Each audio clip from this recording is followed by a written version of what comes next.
నమస్తే, welcome to KNR news. నేను మీ శ్రీలత. ముందుగా హెడ్లైన్స్.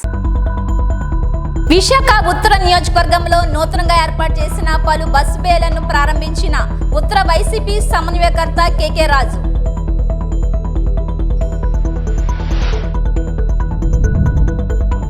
చేతి వృత్తిదారులకు విశ్వకర్మ యోజన గొప్ప వరం.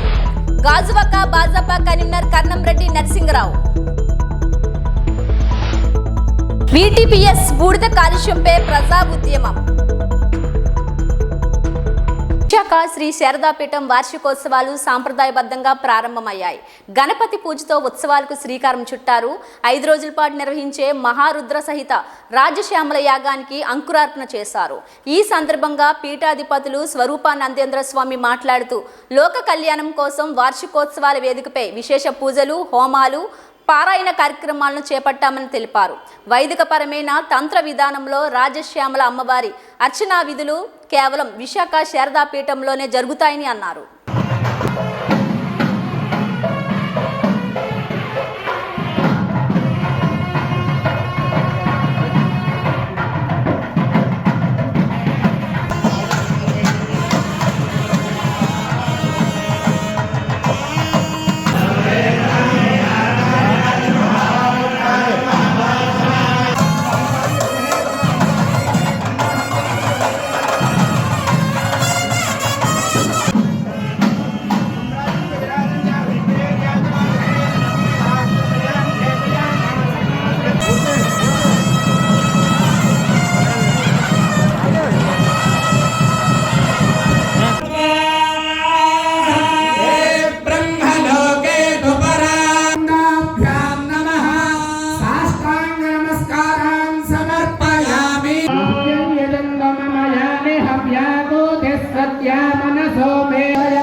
रुद्रहोतारं ऋत्विजं वामहं वृणे मृतोऽस्मि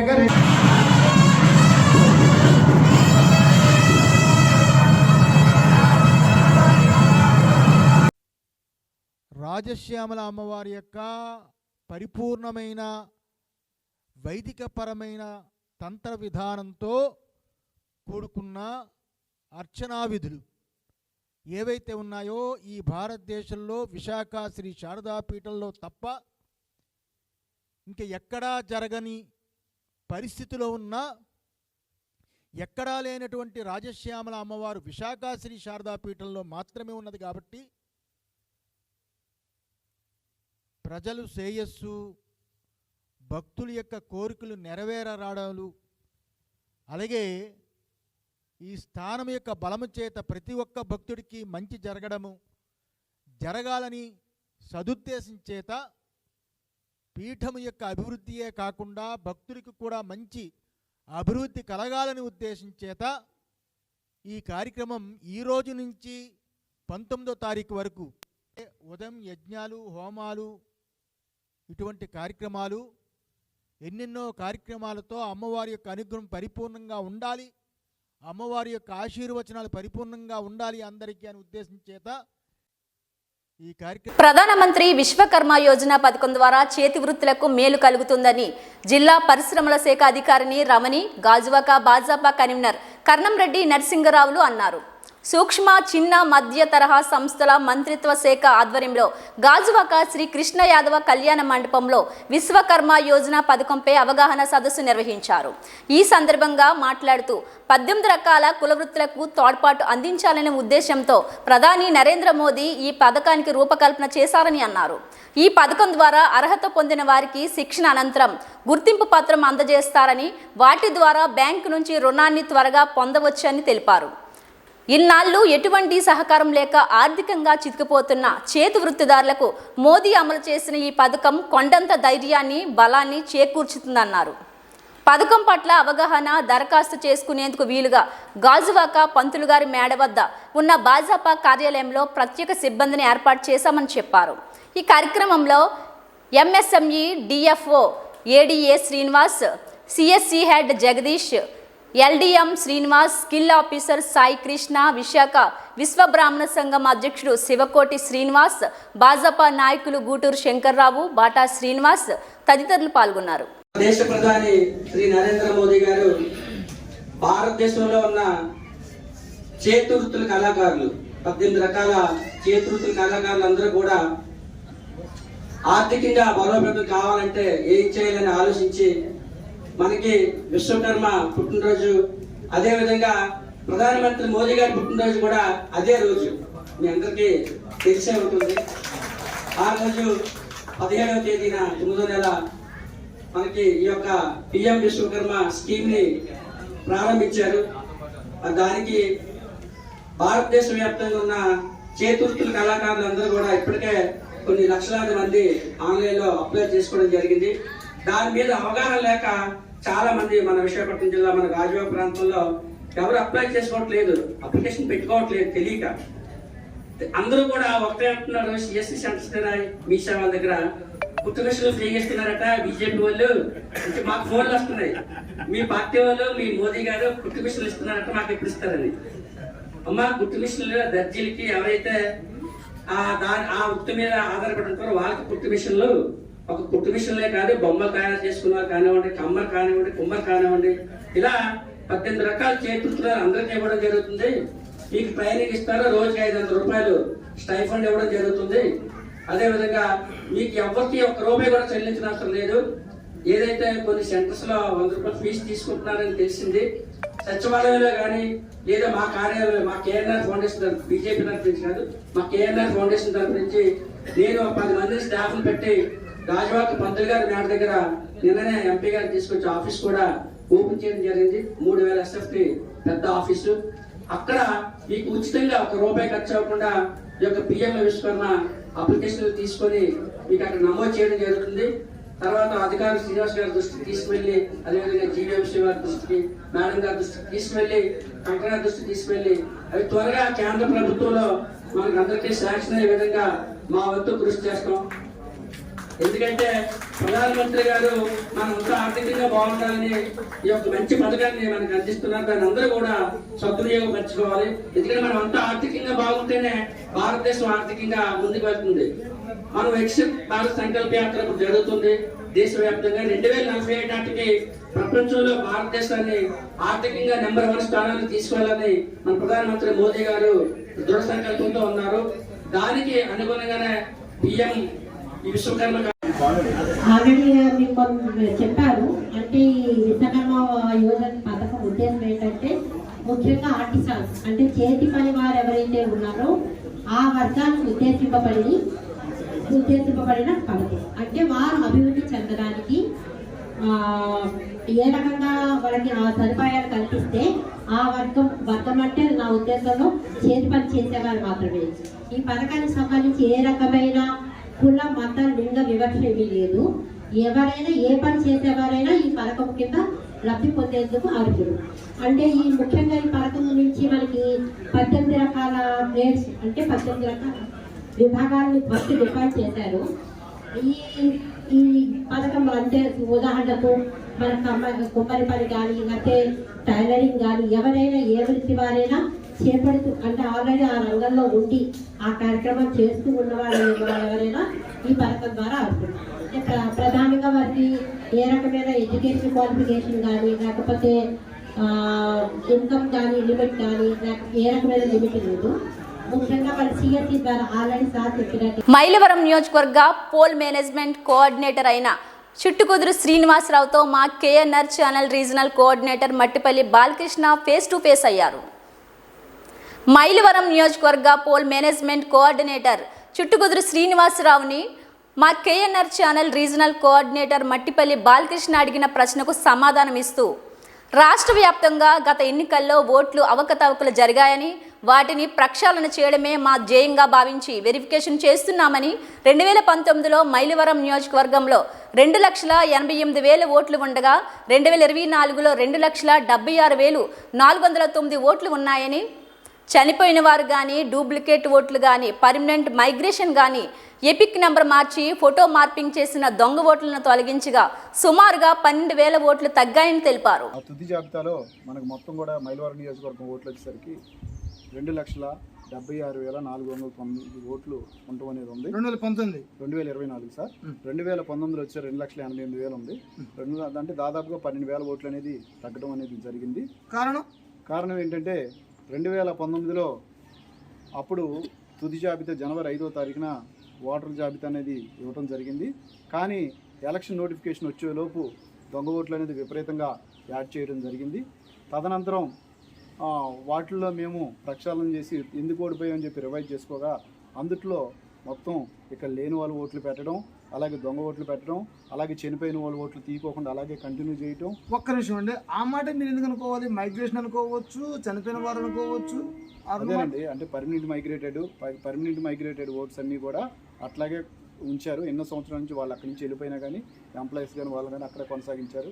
వేరే చోట కూడా వాళ్ళు పెట్టుకున్నారు, అవి కూడా కొనసాగించుకొని అట్లాగే ఎపిక్ నెంబర్స్ అన్నీ మార్చి ఫోటో మార్పింగ్ చేసి ఆ ఓట్లన్నీ కొనసాగించడం వలన ఆ ఓట్లు వీళ్ళు అనేది ప్రతి ఒక్క నియోజకవర్గంలో అంతే చేసి గెలుపొందారు.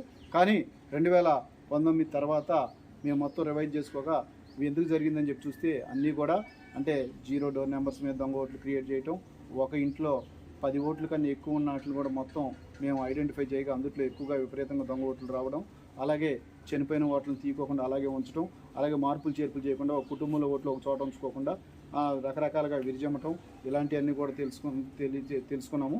దాదాపుగా మొన్న ముసాయిదాకి 45,000 ఓట్లు అనేది తొలగించడం జరిగింది. తదనంతరం ముసాయిదా తర్వాత కూడా 10,000 ఓట్లు పైచీలు ఉండే ఓవరాల్గా కాన్స్టిట్యున్సీలో 54,000 ఓట్లు తొలగించాము. అంటే ఏంటంటే ఇవన్నీ కూడా తప్పుడు మార్గంగా ఇవన్నిటిని కూడా పెట్టడం జరిగింది. అవన్నీ కూడా మేము ప్రక్షాళన చేసుకున్నాం. ఇంకా కొన్ని కొనసాగుతున్నాయి, అవి కూడా ప్రక్షాళన జరగాలని కోరుకుంటున్నాం. దొంగ ఓట్లతో గత ప్రభుత్వం విజయం సాధించిందని, ఆ ఓట్లని ప్రక్షాళన చేశామని మరి చుట్టుకూరు శ్రీనివాసరావు గారు చెప్తున్నారు. మట్టిపల్లి బాలకృష్ణ. జేఈఈ మెయిన్స్ 2024 తొలి సెషన్లో తెలుగు రాష్ట్రాలకు చెందిన ఆకాష్ బైజూస్ విద్యార్థి రిషి శేఖర్ అగ్రస్థానంలో నిలిచాడని ఆకాష్ విద్యా సంస్థల డిప్యూటీ డైరెక్టర్ ఆర్వీఎస్ నారాయణమూర్తి తెలిపారు. మంగళవారం విశాఖలోని కళాశాల ఆవరణలో ఏర్పాటు చేసిన మీడియా సమావేశంలో ఆయన మాట్లాడుతూ మా కళాశాల విద్యార్థులంతా అద్భుతమైన విజయాలను సాధించారన్నారు. ప్రతి సంవత్సరం కంటే ఈ ఏడాది అధికంగా విద్యార్థులు విజయం సాధించారన్నారు. ఈ కార్యక్రమంలో విద్యార్థుల తల్లిదండ్రులు, అధ్యాపకులు పాల్గొన్నారు. 100%తో చరిత్ర సృష్టిని చెప్పడానికి చాలా గర్వపడుతున్నాను. అంతేకాకుండా మా యొక్క విద్యార్థులు సిద్ధార్థ్ పటేల్ 99.89%, అలాగే సాయి హర్షిత్ 99.63, మిగిలిన విద్యార్థులు 99.42, 99.33, 99.22 ఇలా అద్భుతమైనటువంటి ఫలితాలు కనబరిచిన సందర్భంగా తల్లిదండ్రులు, విద్యార్థులు, అలాగే అధ్యాపకులతో ఈరోజు జేఈఈ మెయిన్స్ సెలబ్రేషన్ చేసుకోవడం చాలా సంతోషంగా ఉంది. అంతేకాకుండా nearly 35% of students next level exam అయినటువంటి జేఈఈ అడ్వాన్స్కి క్వాలిఫై అవుతారని మేము ఆశిస్తూ ఉన్నాం. ప్రతి సంవత్సరం మనం రిజల్ట్స్ పొందుపరుస్తున్నాం. సహజంగా విద్యార్థులకి ముందుగానే తరఫీదు తీసుకొని రిజల్ట్స్ ఇస్తూ ఉంటారు కొన్ని సెంటర్స్. బట్ మన దగ్గర వాళ్ళు బోర్డ్ ఎగ్జామ్స్ నుంచి డైరెక్ట్గా వస్తున్నప్పుడు కూడా జేఈఈ లాంటి ఎగ్జామ్స్లో మనం అత్యున్నత ఫలితాలు ఎవ్రీ ఇయర్ మనం కనబరుస్తున్నాం. ఈ ఇయర్ ఒక 10% ఎక్కువ రిజల్ట్స్ సాధించినందుకు మాకు చాలా హ్యాపీగా ఉంది. వైజాగ్ ఆకాష్ బైజూస్లో అత్యంత అద్భుతమైన జేఈఈ ఫేజ్ 1 రిజల్ట్ సాధించినందుకు గాను మేము ఇక్కడ మా సంస్థ తరపున ఉన్న విద్యార్థులందరినీ మేము అభినందిస్తున్నాం. సో అందుకు కానీ ఈరోజు మేము ఈ కార్యక్రమం చేయడం జరిగిందండి. సో ఓవరాల్గా ఆకాష్ నేషనల్ మీడియాలో కూడా మనకి 300 అవుట్ ఆఫ్ 300 రావడం జరిగింది. ప్లస్ వైజాగ్ బ్రాంచెస్ నుంచి కంపారిటివ్లీ 35% ఆఫ్ గ్రోత్ కూడా మనం ఈ సంవత్సరం సాధించడం జరిగింది. థ్యాంక్ యూ అండి. సో మొదటి నుంచి మేము చెప్తుంది ఒకటే మాట అండి, stress free education. We're encouraging sports, we're encouraging cultural activities along with studies. That is way they are studying with no stress. That is only one secret sir. ఓవరాల్గా Vizag 3 branches నుంచి దాదాపు మనకి ఒక 25 స్టూడెంట్స్ మనకి 99% మీద ఉన్నారండి.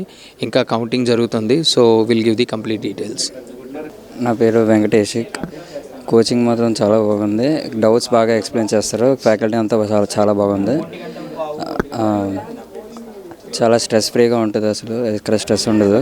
హాస్టల్ కూడా బాగుంటుంది. దివ్యాంగులను కేంద్ర ప్రభుత్వం అన్ని విధాలా ఆదుకుంటుందని కేంద్ర మంత్రి పురుషోత్తం రూపాల అన్నారు.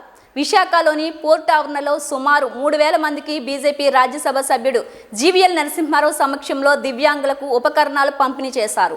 ఈ సందర్భంగానే 2 కోట్ల విలువైన బ్యాటరీ వాహనాలు, పరికరాలు పంపిణీ చేశారు. ఈ పరికరాలన్నీ ఉచితంగానే పంపిణీ చేస్తున్నట్లు తెలిపారు. చాలా సీనియర్ నాయకులు మన విశాఖపట్నానికి ఈ కార్యక్రమానికి హాజరవ్వటం నిజంగా ఈ కార్యక్రమానికి కేంద్ర ప్రభుత్వం ఎంత విలువిస్తుందో, ఈ కార్యక్రమం ఎంత ప్రాధాన్యమైందో తెలిపేటువంటి ఒక अंशम। आपको धन्यवाद रूपाला जी, मेरे आग्रह पर यहाँ आने के लिए और इस कार्यक्रम की शोभा बढ़ाने के लिए। అలాగే ఈ కార్యక్రమంలో మనకి ఇప్పుడే ఏపీ డిజబిలిటీస్ కార్పొరేషన్ ఎండి గారు కుమార్ రాజా గారు, జాయింట్ కలెక్టర్ గారు, అలాగే ఇక్కడ ALIMCO deputy general manager Sanjay Singh గారు, అలాగే ఈ డిపార్ట్మెంట్కి ఏడీగా వ్యవహరిస్తున్నటువంటి మాధవి గారు, జాయింట్ కలెక్టర్ మయూర్ అశోక్ గారు, అందరికీ అలాగే ఈ కార్యక్రమానికి విచ్చేసిన మీ అందరికీ కూడా వందనం, అభివందనం। పథకాన్ని ఇక్కడ అమలు చేయాలని కోరగా నా అభ్యర్థన మేరకు ఆమోదించడం, తర్వాత నవంబర్ డిసెంబర్ మాసాల్లో 13 క్యాంపులు నిర్వహించడం, అన్ని అసెంబ్లీ నియోజకవర్గాలతో పాటుగా విజయనగరంలోని ఎస్కోట నియోజకవర్గంలో కూడా ఈ క్యాంపులు నిర్వహించడం, దానికి సంబంధించి విజయనగరం ఏడీ గారు కూడా బహుశా వచ్చున్నారు, జగదీష్ గారు, ఇటువంటి 13 క్యాంపులు నిర్వహించి దివ్యాంగులని ప్రతి ఒక్కరిని అక్కడికి పిలిచే కార్యక్రమం చేసి వచ్చిన ప్రతి ఒక్కరిని వారికి ఉన్నటువంటి ఇబ్బంది ఏమిటి, సమస్య ఏమిటి, దాన్ని అలింకో అధికారులు డాక్టర్లు పర్యవేక్షించి ఎవరికి అవసరమైన ఉపకరణం ఏంటో అంచనా వేసి 2 నెలలు తిరగకుండానే ఈ ఉపకరణాలన్నింటినీ కూడా సిద్ధం చేసి ఈరోజు సుమారు 3,000 ఉపకరణాలని దివ్యాంగులకి ఉచితంగా ఇచ్చేటువంటి కేంద్ర ప్రభుత్వ పథకం కింద ఈరోజు ఇక్కడ పంపిణీ కార్యక్రమం ఏర్పాటు చేయడం జరిగింది।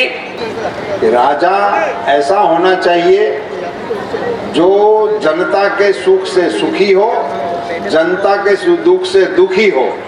मुझे ये बताते हुए बड़ा गर्व हो रहा है कि आज हमारे देश को एक ऐसे प्रधानमंत्री मिले जो गरीबों के दुख को देखकर द्रवभूत हो जाते हैं और उनके दुख को काटने के काम में लग जाते हैं। రాజా ఒక రాజా ఎలా ఉండాలంటే ప్రజలు సుఖంగా ఉంటే తాను కూడా సుఖంగా ఉండి, ప్రజలు దుఃఖంలో ఉంటే ఇబ్బందుల్లో ఉంటే తాను కూడా అటువంటి దుఃఖాన్ని కలిగి వారి దుఃఖాన్ని దూరం చేసేవాడిగా ఉండాలి। ఈరోజు ప్రధానమంత్రి నరేంద్ర మోదీ గారు అదే విధంగా సామాన్య ప్రజలకి పేదలకి కలిగే కష్టాల పట్ల సరైనటువంటి ఒక దృక్పథం కలిగి ఒక సున్నితత్వ మనస్తత్వం కలిగి వారి దుఃఖాన్ని దూరం చేసేటువంటి వ్యక్తిగా ఉన్నారు। ऐसी सुंदर योजना जो प्रधानमंत्री जी ने देश भर के दिव्यांगों के लिए बनाई है, उनको जमीन तक पहुंचाने का काम करने के लिए मैं इस विभाग के मंत्री डॉक्टर वीरेंद्र कुमार जी को भी मैं याद करके बधाई देना चाहता हूं। ప్రధానమంత్రి నరేంద్ర మోదీ గారికి దేశంలో ఉన్నటువంటి దివ్యాంగులందరికీ ఇటువంటి ఉపకరణాలు ఇచ్చి వారి జీవితం కొంత సౌలభ్యం చేయటం కోసం ఇటువంటి ప్రయత్నం చేసినందుకు, ఇటువంటి సహకారం అందించినందుకు ప్రధాని నరేంద్ర మోదీ గారికి వారికి అభినందనలు తెలియజేస్తున్నాను, అలాగే ధన్యవాదాలు తెలియజేస్తున్నాను। ఈ శాఖ మంత్రి అయినటువంటి డాక్టర్ వీరేంద్ర కుమార్ గారు ప్రధానమంత్రి నరేంద్ర మోదీ గారి కళలను మరి గ్రౌండ్ లెవెల్లో సాకారం చేయటం కోసం అది ఇక్కడే ధరాతలపైకి తీసుకువచ్చినందుకు, దేశవ్యాప్తంగా అమలు చేసినందుకు మంత్రి గారికి కూడా అభినందనలు తెలియజేస్తున్నాను। పర్యాటక శాఖ ముసుగులో ఋషికొండపై సీఎం కార్యాలయం ఏర్పాటు చేసి ఇప్పుడు మళ్లీ రాజధాని హైదరాబాద్ అంటూ మాట్లాడడం సరికాదని జనసేన కార్పొరేటర్ పీతల మూర్తి యాదవ్ అన్నారు। గురువారం విశాఖ పౌర గ్రంథాలయంలో ఏర్పాటు చేసిన మీడియా సమావేశంలో ఆయన మాట్లాడుతూ వైసీపీ 5 ఏళ్ల పరిపాలనలో రాజధాని పేరు చెప్పి నలుగురు వైసీపీ పెద్దలు రియల్ ఎస్టేట్ వ్యాపారం చేసుకున్నారే తప్ప విశాఖలో పరిపాలన రాజధాని ఎక్కడా నిర్మించలేదన్నారు. విశాఖ ప్రభుత్వ అతిథి గృహంతో పాటు రైతు బజార్లు కలిపి 25,000 కోట్లు అప్పులు చేశారని ఆరోపించారు. కేంద్రం మెడలుంచారా? బొత్స సత్యనారాయణ గారు ఒక మంత్రి స్థానంలో ఉండి ఒక ఉత్తరాంధ్ర ప్రాంతానికి చెందినవాడై ఉండి నిన్న మాట్లాడిన మాటలు చూస్తూ ఉంటే జనసేన పార్టీకి ఆశ్చర్యం కలిగిస్తూ ఉంది. ఇదే బొత్స సత్యనారాయణ గారు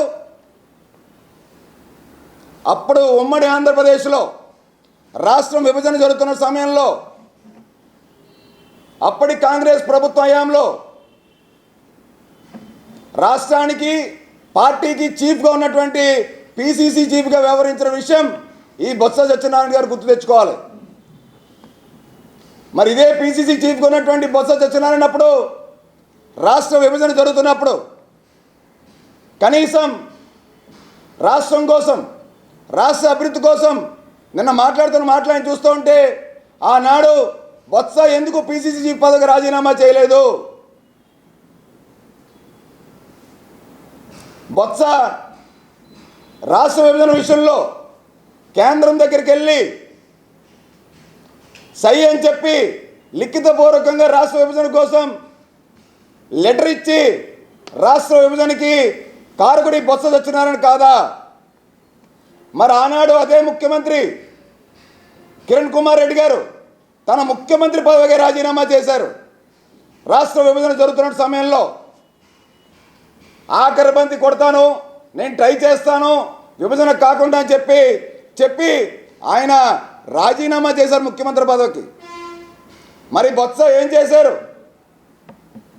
ఈ బొత్స ఆబ్కారీ మినిస్టర్గా ఉండేటప్పుడు వైట్ రేషన్ కార్డు హోల్డర్కి లిక్కర్ సిండికేట్లో ఏ విధంగా షాపులు వచ్చినాయో ఇవాళ గూగుల్ మ్యాప్ కొడితే తెలుస్తుంది.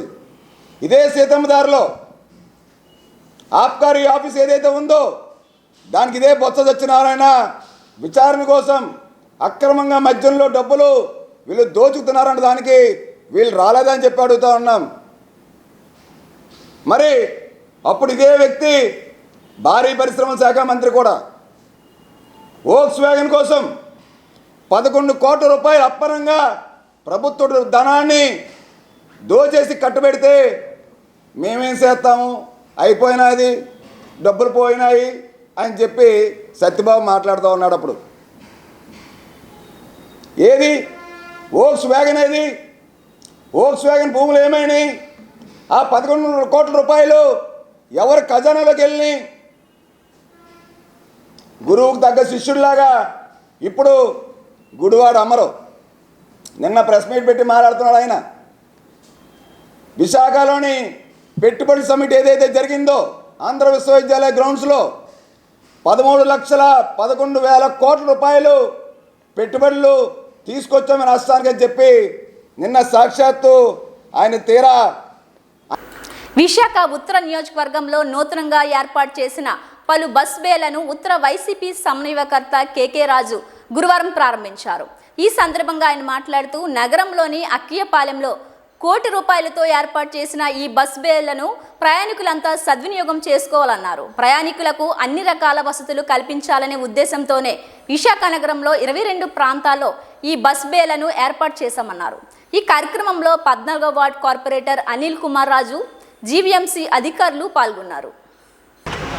భారతదేశంలో విశాఖపట్నాన్ని శిఖరాగ్రాన్ని నిలపాలని ఈ నగర అభివృద్ధి కోసం వైఎస్ఆర్ కాంగ్రెస్ పార్టీ ప్రభుత్వంలో అధికారంలోకి వచ్చిన తర్వాత వేలాది కోట్ల రూపాయల నిధులతో విశాఖపట్నాన్ని రోడ్స్ కావచ్చు, పార్క్స్ కావచ్చు, హాస్పిటల్స్ కావచ్చు, బస్ షెల్టర్స్ కావచ్చు, నీటి వసతి సంబంధించి కావచ్చు, పర్యాటక ప్రాజెక్టులకు సంబంధించి కావచ్చు, వేలాది కోట్ల రూపాయలతో ఈరోజు విశాఖపట్నం నగరాన్ని అభివృద్ధి చేస్తున్నారు.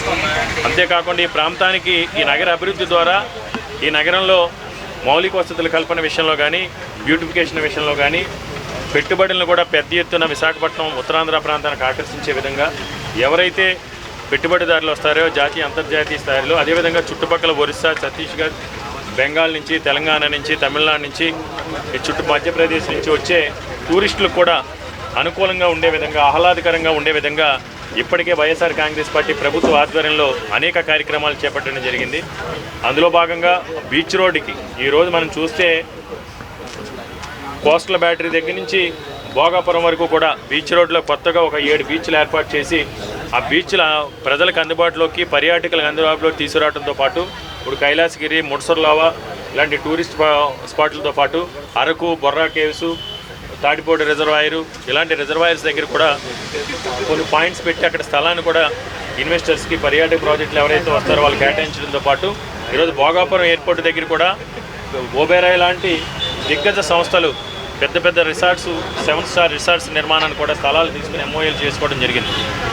అదేవిధంగా ఈ నగరానికి వచ్చేవారు అందరూ కూడా సౌకర్యవంతంగా ఉండాలని రోడ్ స్పీడిఫికేషన్లో భాగంగా ఈరోజు బస్ షెల్టర్స్ని చాలా అద్భుతంగా ఆహ్లాదకరంగా ఉండే విధంగా బస్ షెల్టర్స్ని ఏర్పాటు చేయడంతో పాటు ప్రయాణికులకి విశాఖపట్నం నగరంలో సిటీ బస్సుల్లో ప్రయాణం చేసే ప్రయాణికులందరికీ కూడా సౌకర్యవంతంగా ఉండే విధంగా, అదేవిధంగా వీళ్ళు కన్వీనియంట్గా ఉండే విధంగా VTPS బూడిద కాలుష్యం వల్ల ప్రజలు ఎంతో అనారోగ్యం పాలవుతున్నారని, తక్షణమే కాలుష్యాన్ని నియంత్రించాలని ప్రజా ఉద్యమం ద్వారా ఈరోజు ఎన్టీఆర్ జిల్లా మైలవరం నియోజకవర్గం ఇబ్రహీంపట్నం సర్కిల్ సమీపాన ఉన్న ముత్తవరపు వెంకటేశ్వరరావు ఫంక్షన్ హాల్ నందు భారీ ఎత్తున జరుగుతున్న సభకు ఇబ్రహీంపట్నం పరిసర ప్రాంతాల నుండి వచ్చిన విద్యార్థులు, యువత, పార్టీ నాయకులు, పెద్దలు, వక్తలు నినాదాలతో ముంచెత్తారు.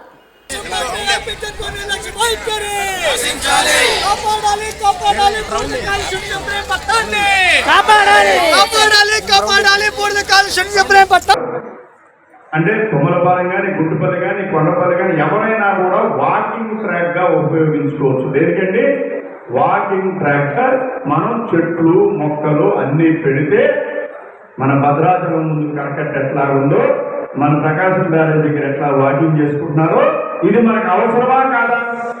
వాకింగ్ ట్రాక్ పెట్టాల్సిన అవసరం ఉందా లేదా? దానికి ఏమైనా ఖర్చు ఉందా?